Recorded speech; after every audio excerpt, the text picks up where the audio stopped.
What's that, Little Stinker? Okay, we'll tell everybody. Hey, I'll tell you, Little Stinker and I are going to tell you the top 5 mistakes that people make when they start fishing.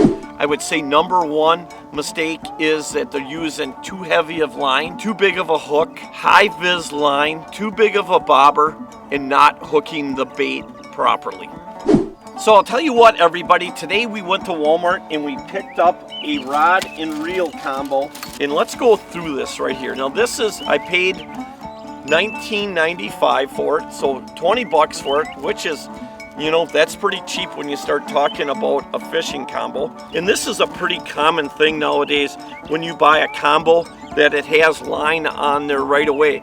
That's one thing you really want to kind of watch out for, because a lot of times the line is really cheap line. That's how they can obviously sell this combo at the price they sell it, but it's also attractive because how do you know what line to put on a rod and reel?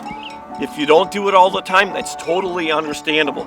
For me, I would just tell you this: if you're fishing any type of panfish, anywhere from 4 to 6 pound test is absolutely perfect. And basically 4 is definitely preferable when it comes to panfish. And you say, why? You know what? Why can't I use 10 or 12 pound test line?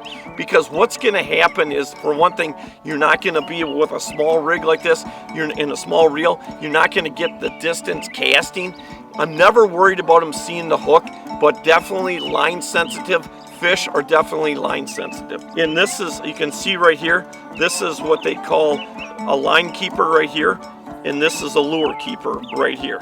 What I'm gonna do is I'm gonna somehow get this line off there. There we go. And I'm gonna look at what pound test is on there. I would say this is probably 4 pound test by the diameter, which is actually perfect for this reel. So the first time what I'm gonna do is I'm gonna thread it through all the guides. Very important. Go through all the guides. And what you do is just open the bail up as you're doing that. Feed it right through. So what I'm going to do with this is I'm going to use this for panfish. So what I'm going to do with this is I'm going to grab a split shot. I like the split shot that have the fins on the back, so you don't have to use a tool if you want to readjust them or take them off. Basically, I'm just opening that split shot up. I'm going to close it back up. You can use the pliers. I like to use my teeth. One of the biggest mistakes that people make, again, is using too heavy of a split shot and the wrong hook size. Now, we're going to be fishing bluegills today. So you got to think of a bluegill. A bluegill's got a real tiny mouth. It's only like this. So obviously, if you're fishing bluegills, you're not going to use a big circle hook like that. But what you are going to use is you're going to use a tiny hook like this or a tiny jig. And I like to use a colored hook. You know, you can get these hooks, and this is a number 6 hook, or this is actually a number 8 hook. And basically you can get them in any color you want. I've got pink, red in here, orange. But what I'm going to do is I'm going to hook this chartreuse hook up. I know, Little Stinker, hang on. I'll get to the bait in a couple of minutes. Oh yeah, this guy. So we got to that point. Now I'm going to show you the importance of putting the bait on there the proper way. I'm fishing panfish, so typically the tail is the best end.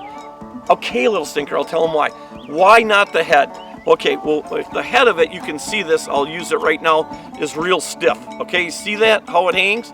Now watch this. I'm going to use the tail of it, and typically what I do is I just thread it right through the cut end, and I thread it just like that. Now look at the way that that thing moves back and forth. There is not a fish in this pond that can resist this. Now I'm going to show you the way not to do it. The way that, like, my dad taught me. His belief was that you have to cover the whole hook. So I'm going to thread this crawler on there, thread it on there.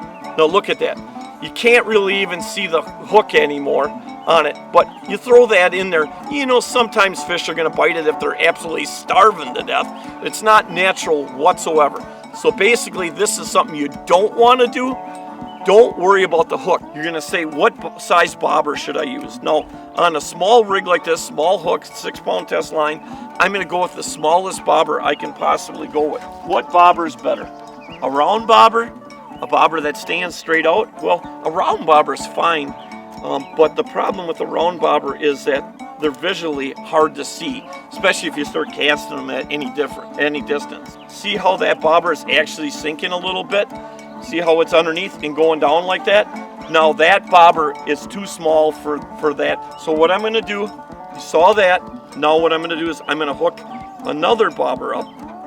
Now see how that bobber is 90% of it is floating out of the water?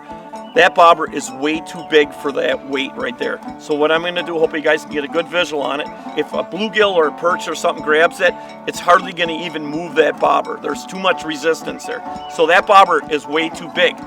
I love these rocket bobbers. They're really good bobbers because you can cast them at such distance. I'm gonna drop this bobber down, see what it does. Now, do you see how half of the bobber is underneath the water? That's a perfect balanced bobber ratio to the hook and the worm and the split shot. Hey everybody, Little Stinker and I hope you love our videos. You know what, if you do love our videos and there's other things that you want to learn and see, let us know. So contact us on our Larry Smith Outdoors YouTube channel and we will try to answer your questions and help you out.